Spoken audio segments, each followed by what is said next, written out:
NS125 એમાં આપણે છે ને રેડિએટર ફેન ઇન્સ્ટોલ કરવાનું છે. તેનાથી છે ને આપણી બાઇક જે ગરમ થશે તો એનું એન્જિનમાંથી જે ગરમ હવા નીકળશે તે એને અંદરથી બહાર ફેંકી દેવાનું કામ કરશે. સો આપણે એને બતાવીએ કે આપણે એને કેવી રીતના ઇન્સ્ટોલ કરવાનું છે. તો એનો આપણે અલગથી વિડીયો બનાવીશું, પણ અત્યારે ખાલી બતાવી છે કે ફેન કેવા છે અને ક્યાં કેવી રીતના ફિટ કરવાની છે એની આપણે ખાલી ડિસ્કસ કરી દઈએ. સો આ રહ્યું તે એમેઝોનવાળું પાર્સલ આપણે જે મંગાવ્યું હતું તે એની આપણે લિંક ડિસ્ક્રિપ્શનમાં મૂકી દઈશું, તો તમે ત્યાંથી તો એને મંગાવી શકો છો. આપણે એનું અનબોક્સિંગ કરીએ.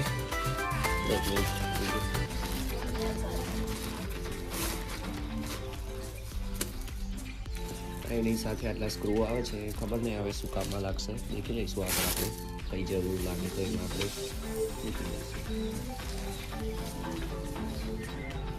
સો આ ટાઈપના તમને આવી રીતે બે ફેન આવશે. આપણે એને ચાલુ બી કરીને તમને બતાવી દઈએ કે કેટલા સાઇઝમાં બહુ મોટા નથી, આટલા છે, તમે દેખી શકો છો. તો તમે એને ક્યાં લગાવાય તમે દેખી શકો છો.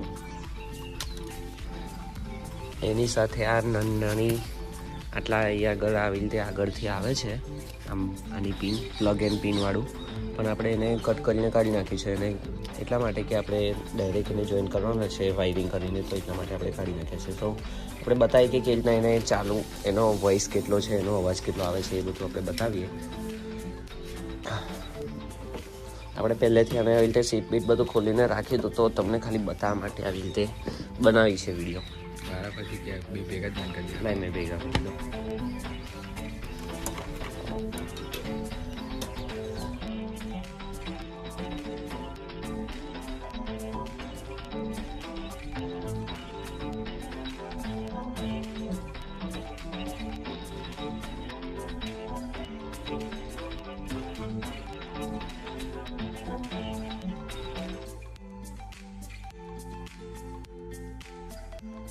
મૂકી દે.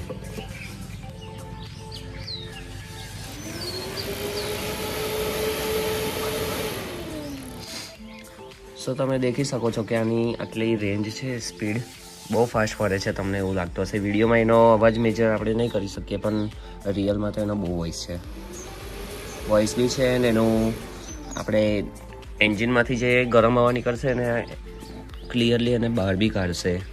સો મસ્ત એકદમ તમારું એન્જિન બી લોંગ ટાઈમ માટે ચાલશે. એન્ડ દેખી શકો છો તમે.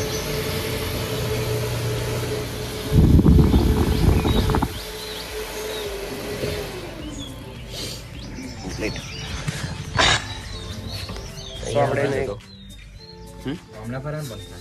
હા તારે આયા પંખા હવે અંદર જ જઈ જોઈએ, અંદર કે બહાર કોઈ અંદર જ સારું કે અંદરથી નીકળશે તો બી એ બાજુ નીકળી જશે, અને આમ બહાર ખેંચશે તો આગળ નીકળી જશે. અંદર કેવું ખબર, આ પવન અહીંથી ખેંચે ને તો અંદર સીધું એન્જિન ઠંડુ કરે, એટલે અહીંથી હવે આમ તો પછી એટલે આમ અંદર થાય. અને આ પ્લગ એ બધું તો આવી જાય.